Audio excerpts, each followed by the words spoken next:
রাধে রাধে বন্ধুরা, শুভ সকাল, হরে কৃষ্ণ। তো যাই হোক, সকালবেলায় উঠে দেখো আমাদের আজ ছাদের উপরের গাছে এই যে এটার নাম শুনেছি লক্ষ্মী জবা, জানি না কে কী নামে ডাকে ওটাকে, খুব সুন্দর ফুলটা। তো তারপর দেখো রান্না করছিলাম পাঙ্গাস মাছ, তারপরেই দেখো এই সেই বিস্ময়কর বালক, বাবা আমি তো দেখেই সহ্য করতে পারছি না। ও দেখো একটুও কান্নাকাটি কিচ্ছু নেই, হাসছে ও। আমি তো দেখে পুরো অবাক, আয়াম পুরো অবাক যে এরকম বাচ্চা হয়, আর সেটা আমারই ছেলে।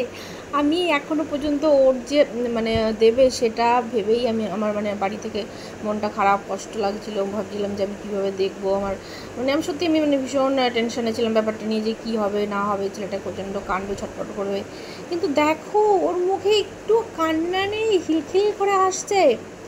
তারপর আমরা বাড়ি চলে আসলাম রীতিমতো। আমি তো ভেবেছিলাম বিশাল কিছু হবে, তো আমি হলে তো নিশ্চয়ই বিশাল কিছুই হতো, কান্নাকাটি চিৎকার, এখনও আমি এটা করি। তো তারপর দেখো